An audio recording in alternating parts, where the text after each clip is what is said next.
2006 36 പേർ കൊല്ലപ്പെട്ട വലിയൊരു സ്ഫോടനം നടന്നിരുന്നു. അത് പള്ളിക്കകത്തും ഖബർസ്ഥാനിൻ്റെ ഉള്ളിലുമാണ് സ്ഫോടനം നടന്നത്. സീരിയൽ ബ്ലാസ്റ്റ് ആയിരുന്നു. അപ്പോൾ ആ 2006 36 പേർ കൊല്ലപ്പെടുമ്പോൾ സ്വാഭാവികമായും അന്നത്തെ ഒരു രീതി അനുസരിച്ച് തൊട്ടടുത്തുള്ള കുറേ മുസ്ലിം ചെറുപ്പക്കാരെ അറസ്റ്റ് ചെയ്ത് ജയിലിലടച്ചു. അവരൊക്കെ സിമിക്കാരാണെന്ന് പ്രഖ്യാപിച്ചു പോലീസ്. അതിനുശേഷം 2 വർഷത്തിന് ശേഷമാണ് മലേഗാവിൽ രണ്ടാം സ്ഫോടനം ഉണ്ടാകുന്നത്. അതിൽ വളരെ കുറച്ച് പേര് മരിച്ചുള്ളൂ. ആദ്യത്തെ സൈക്കിളിലാണ് പ്ലാൻ ചെയ്തത്, ഇതിൽ മോട്ടോർ ബൈക്കിലാണ് പ്ലാൻ ചെയ്തത്. അപ്പോൾ ഇത് സ്റ്റാൻഡ് ലോൺ കേസല്ല എന്ന് തെളിയുന്നത് ഇതിൽ സ്വാമി അസീമാനന്ദ എന്ന് പറയുന്ന ഒരു RSS പ്രചാരകൻ അറസ്റ്റിലാവുന്നതോടെയാണ്. അയാൾ ജയിലിൽ വെച്ച് ഇൻട്രോഗേഷൻ അടക്കി അയാൾ കൺഫസ് ചെയ്തു. പിന്നീട് മജിസ്ട്രേറ്റിന് മുമ്പിൽ പോയി 164 സ്റ്റേറ്റ്മെൻറ്റ് കൊടുത്തു. ഇത് എന്താണ് യഥാർത്ഥത്തിൽ നടന്നതെന്നുള്ളത്. അപ്പോഴാണ് ഇതൊരു സ്റ്റാൻഡ് ലോൺ കേസല്ല എന്ന് മനസ്സിലാവുന്നത്. 2000 മുതൽ 2011 വരെ ഇന്ത്യയിലെ വിവിധ നഗരങ്ങളിൽ നടന്നിട്ടുള്ള നിരവധി സ്ഫോടന കേസുകളുണ്ട്. ആ കേസുകളൊക്കെ ആരാണ് ചെയ്തത് എന്നുള്ളതിനെ പറ്റിയുള്ള കൃത്യമായ ഹിൻ്റാണ് ആ കൺഫഷൻ സ്റ്റേറ്റ്മെൻറ്റിൽ ഉണ്ടായിരുന്നത്. സ്വാമി അസീമാനന്ദയുടെ വേർഷൻ പ്രകാരം ഇത് ചെയ്തത് അഭിനവ് ഭാരത് എന്ന് പറയുന്ന ഹിന്ദുത്വ സംഘടനയാണ്. ആ ഹിന്ദുത്വ സംഘടന ഈ പറയുന്ന മലേഗാവ് സ്ഫോടനം മാത്രമല്ല നടത്തിയിട്ടുള്ളത്.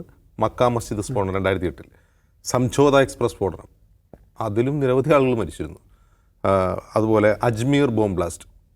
അപ്പോൾ ഇതൊക്കെ നടക്കുന്ന സമയത്ത് ഇതൊക്കെ വലിയ ചർച്ചയാണ് ഇന്ത്യയിൽ. ഇന്ത്യ മുഴുവൻ ഇസ്ലാമിക് ടെററിസത്തിൻ്റെ കീഴിലേക്ക് മാറുന്നു. എല്ലായിടത്തും ബോംബ് പൊട്ടുന്നു. സാധാരണ രീതിയിൽ അന്നത്തെ രസം എന്ന് വെച്ചാൽ അരയിൽ ബെൽറ്റ് ബോംബ് ഉണ്ടോടാ എന്നൊക്കെ എല്ലാവരോടും ചോദിക്കുന്ന രീതിയിൽ വളരെ സ്വാഭാവികമായിരുന്നു അത്.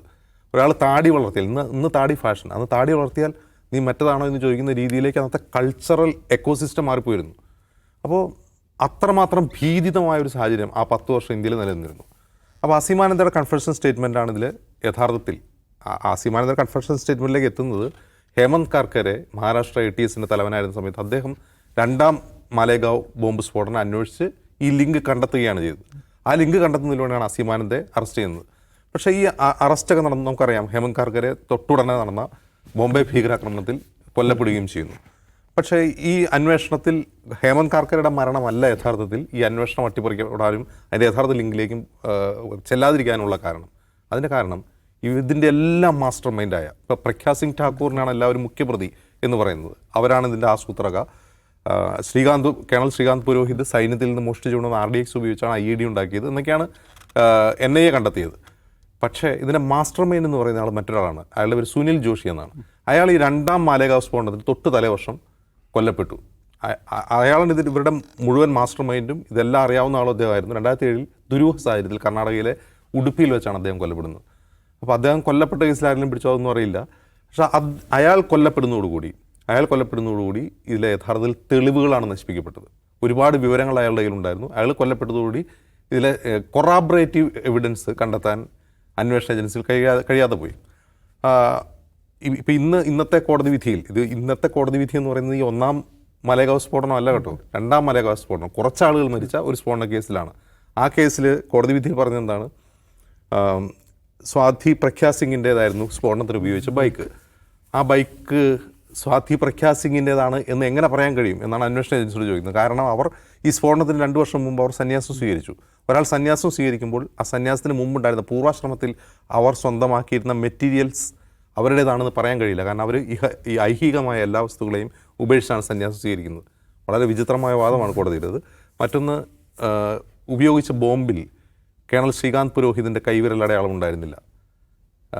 അപ്പോൾ അന്വേഷണ ഏജൻസി അപ്പോൾ അങ്ങനെ നിരവധി എന്താണ് പറയുക ഇൻവെസ്റ്റിഗേഷൻ ഫെയിലറുകൾ ചൂണ്ടിക്കാട്ടിയാണ് ഈ പറയുന്ന ഇവരെ എക്സോണറേറ്റ് ചെയ്തിട്ടുള്ളത്.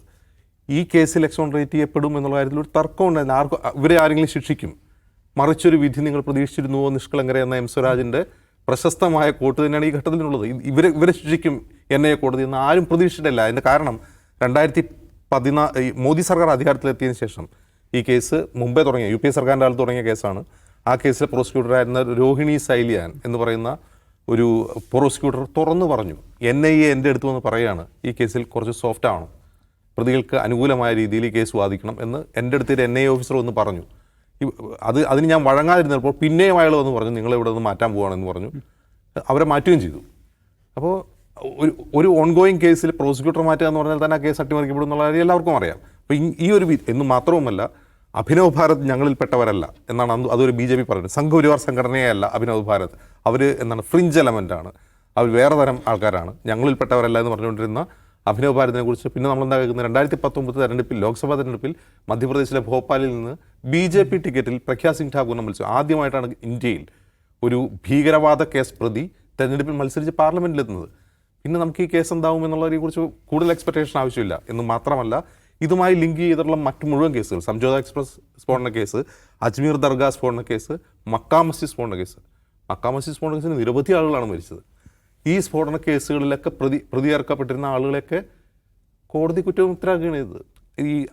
ഈ കേസിലെ ആളുകൾ കുറ്റവിമുക്തരാകാനുള്ള പ്രധാനപ്പെട്ട കാരണം അസീമാനന്ദ കൺഫെഷൻ സ്റ്റേറ്റ്മെൻറ്റ് കൊടുത്തതിൽ അതിൽ പേര് പറഞ്ഞ ആളുകളെയൊക്കെ പ്രതിയേർത്തെങ്കിലും അതിൽ പലരും അബ്സ്കോണ്ടിങ് ആണ്, ചിലരൊക്കെ ജയിലുണ്ട്. അവരെ പലരെയും കോടതി കുറ്റവിമുക്തരാക്കി. ഇപ്പോൾ അജ്മീർ സ്ഫോടന കേസിലെ പ്രതികളെ കുറ്റവിമുക്തരാക്കിയിരിക്കുകയാണ് രാജസ്ഥാൻ ഹൈക്കോടതി. അവരിപ്പോൾ പുറത്താണുള്ളത്. ഇതിൻ്റെ പ്രധാനപ്പെട്ട കാരണം ഈ അസീമാനന്ദ പിന്നീട് കൺഫെഷൻ എന്നെ പോലീസ് ഇടിച്ച് പറയിപ്പിച്ചതാണ്, ഞാൻ മജിസ്ട്രേറ്റിന് മൊഴി കൊടുത്ത് എന്നെ ഭീഷണിപ്പെടുത്തിയിട്ടാണെന്നൊക്കെ പിന്നീട് പറഞ്ഞെങ്കിലും, അദ്ദേഹം ജാമ്യത്തിലിറങ്ങിയ ശേഷം പറഞ്ഞുവെങ്കിലും, ഇതിലെ ഏറ്റവും വലിയ മിസ്സിംഗ് ലിങ്ക് സുനിൽ ജോഷിയുടെ കൊലപാതകമാണ്. സുനിൽ ജോഷിയെ കൊന്നു കളഞ്ഞത് ഈ തെളിവുകൾ നശിപ്പിക്കാൻ വേണ്ടിയാണ്. ഇതിലെ ഏറ്റവും ഭയാനകമായ ഒരു സത്യം എന്ന് പറയുന്നത്, ഈ കേസുകളൊക്കെ നടന്നതാണ്, ഈ ബോംബുകളൊക്കെ പൊട്ടിയതാണ്, ഈ ആളുകളൊക്കെ മരിച്ചതാണ്. ഈ കേസ് ഇനി അന്വേഷിക്കണ്ടേ? ഇപ്പോൾ 2006 മലേഗാവ് സ്ഫോടന കേസ്, മലേഗാവ് സ്ഫോടനം 9 മുസ്ലിം ചെറുപ്പക്കാരെയാണ് പ്രതിയേർത്ത് അറസ്റ്റ് ചെയ്തിരുന്നത്. അവർ 2016 കുറ്റവിമുക്തരാക്കിയത്, 10 വർഷത്തിന് ശേഷം. ആ കേസിലൊന്നുമില്ല, ആ കേസിലൊരു അന്വേഷണമില്ല. അത് ആര് വെച്ചു അതറിയില്ല. ആ കേസ് അന്വേഷിക്കണ്ടേ? അതിലാർക്കും ഒരു വേവലാതിയുമില്ല. ഈ കുറ്റവിമുക്തരാക്കപ്പെട്ട ചെറുപ്പക്കാർ കോടതിയെ സമീപിച്ചിട്ടുണ്ട്, ഞങ്ങൾ നഷ്ടപരിഹാരം വേണമെന്ന് പറഞ്ഞ്. ആ നഷ്ടപരിഹാരം വേണമെന്ന് പറഞ്ഞതിൽ ഇനിയും തീർപ്പായിട്ടില്ല. 2008 മാലേഗാവ് സ്ഫോടന കേസിൽ മരിച്ചവർക്ക് 2 ലക്ഷം രൂപ വെച്ച് കൊടുക്കാമെന്ന് കോടതി ഉത്തരവായിട്ടുണ്ട്. പരിക്കേറ്റവർക്ക് 50,000 രൂപയും. അതാണ് ആകെ ഉണ്ടായിട്ടുള്ളത്. സംജോത എക്സ്പ്രസ് സ്ഫോടന കേസിൽ മരിച്ചവരിൽ പലരും പാകിസ്ഥാൻ സ്വദേശികളാണ്. പാകിസ്ഥാനിലേക്കുള്ള ട്രെയിനായിരുന്നു സംജോത എക്സ്പ്രസ്. അപ്പോൾ ആ സ്ഫോടന കേസ് ഉണ്ടായപ്പോൾ അത് ട്രെയിനിൻ്റെ ബോഗികളിലാണ് ഒരുപാട് പേര് മരിച്ചു. ആ കേസിൽ ആദ്യം സംശയിക്കപ്പെട്ടത് ലഷ്കർ-ഇ തൊയ്ബ മുതൽ പാകിസ്ഥാൻ ടെറർ ഏജൻസികൾ മുതലായിരുന്നു. ഈ സംജോത എക്സ്പ്രസ് കേസിലെ പ്രതികളെവിടെ? അവർക്ക് വല്ല ശിക്ഷയുണ്ട്? ഒന്നുമില്ല. അപ്പോൾ ഇന്ത്യയെ ശരിക്കും ഈ 2014 BJPക്ക് കേവല ഭൂരിപക്ഷം ലഭിക്കാൻ ആവശ്യമായ തരത്തിലുള്ള പൊളിറ്റിക്കൽ പോളറൈസേഷൻ നടക്കാനിടയായ ഏറ്റവും പ്രധാനപ്പെട്ട കാരണം ഈ 1ഉം 2ഉം UPA സർക്കാരുകളുടെ കാലത്ത്, വാജ്പേയി സർക്കാരിൻ്റെ കാലത്ത് തുടങ്ങി 2ാം UPA സർക്കാരിൻ്റെ കാലം വരെ നിലനിന്നിരുന്ന ഇത്തരത്തിലുള്ള ഇന്ത്യൻ നഗരങ്ങളിലെ ഭീകരാക്രമണങ്ങളായിരുന്നു.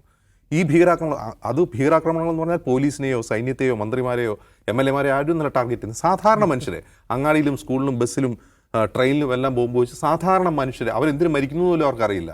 അങ്ങനെ മരിച്ചവരെ കൊന്ന ആളുകളെ പറ്റി ഒരു അന്വേഷണവുമില്ല. എന്നാൽ അതിൻ്റെ പൊളിറ്റിക്കൽ ഇമ്പാക്റ്റ് എന്താണ്? അതിൻ്റെ പൊളിറ്റിക്കൽ ഇമ്പാക്റ്റ് രാജ്യത്ത് വൻതോതിലുള്ള ഇസ്ലാമോഫോബിയ വളരാൻ കാരണമായി. 2 വലിയ തോതിലുള്ള പൊളിറ്റിക്കൽ പോളറൈസേഷനും കമ്മ്യൂണൽ പോളറൈസേഷനും നടന്നു. അത് BJPക്ക് അനുകൂലമായ വോട്ടായി മാറി. അവരിന്നും തുടർച്ചയായ 3 ടൈമായിട്ട് അധികാരത്തിലിരിക്കുന്നു. ഇത്രയും സംഭവം ഉണ്ടായിട്ട് ഇതേക്കുറിച്ച് എന്തെങ്കിലും ഒരു വേവലാതി ഇന്ത്യയിലെ രാഷ്ട്രീയ പാർട്ടികൾ കൊണ്ടുവന്നാണ്. ഇന്ന് ഈ പറയുന്ന വേർഡിക്റ്റിനെ കുറിച്ച് കൃത്യമായ ഒരു രാഷ്ട്രീയ പ്രതികരണം നടത്തിയ ഒരാൾ അസദുദ്ദീൻ ഒവൈസി മാത്രമാണ്. ഇന്ന് ഞാൻ രാവിലെ വാർത്ത വായിച്ചുകൊണ്ടിരിക്കുകപ്പോൾ ഈ വിധി വന്നുകൊണ്ടിരിക്കുകയാണ്. കോൺഗ്രസ് മുഖ്യമന്ത്രിയായിരുന്ന, മധ്യപ്രദേശിൽ കോൺഗ്രസ് മുഖ്യമന്ത്രിയായിരുന്ന കമൽനാഥിൻ്റെ അടുത്ത് ബൈറ്റ് വയ്ക്കുകയാണ്. ഇതിനെപ്പറ്റി എന്താ അഭിപ്രായം? കോടതി ഒരു കാര്യം സത്യമാണെന്ന് പറഞ്ഞാൽ അത് സത്യമല്ലേ, നുണയാണെന്ന് പറഞ്ഞാൽ അത് നുണയല്ലേ, അത് നമ്മൾ അംഗീകരിക്കേണ്ടേ? ഒറ്റ വാക്കിൽ അയാൾ ആ പ്രതികരണം നടത്തി. ഒന്നും ആലോചിച്ച് നോക്കി, ഇന്ത്യയിലെ ഏതെങ്കിലും രാഷ്ട്രീയ നേതാക്കന്മാർ ഈ വിധി പ്രസ്താവത്തെക്കുറിച്ച് എന്തെങ്കിലും പ്രതികരണം നടത്തി? മറ്റാരെങ്കിലും, കോൺഗ്രസ്സോ സമാജ്വാദി പാർട്ടിയോ CPM-ഓ CPI ആരെങ്കിലും എന്തെങ്കിലും പ്രതികരണം നടത്തിയിട്ടുണ്ടോ? ഇല്ല. ഇത് രാജ്യത്തിൻ്റെ ഭാഗധേയം നിർണ്ണയിച്ച ഒരു കൂട്ടം, ഒരു ചെയിൻ ഓഫ് ഇവൻസിൻ്റെ ഒരു കൺക്ലൂഷനാണ്. ഇനി ഇതാരും അന്വേഷിക്കാനൊന്നും പോകുന്നില്ല. ഇനി ഈ കേസ് ആരും റീഓപ്പൺ ചെയ്യാൻ പോകുന്നില്ല. ഇതെന്ത് സംഭവിച്ചു എന്ന് ആരും പരിശോധിക്കുന്നില്ല. ഇതാരും ഡിസ്കസ് ചെയ്യാൻ പോകുന്നില്ല. കാരണം രാജ്യം അങ്ങനെ മാറിക്കഴിഞ്ഞിരിക്കും.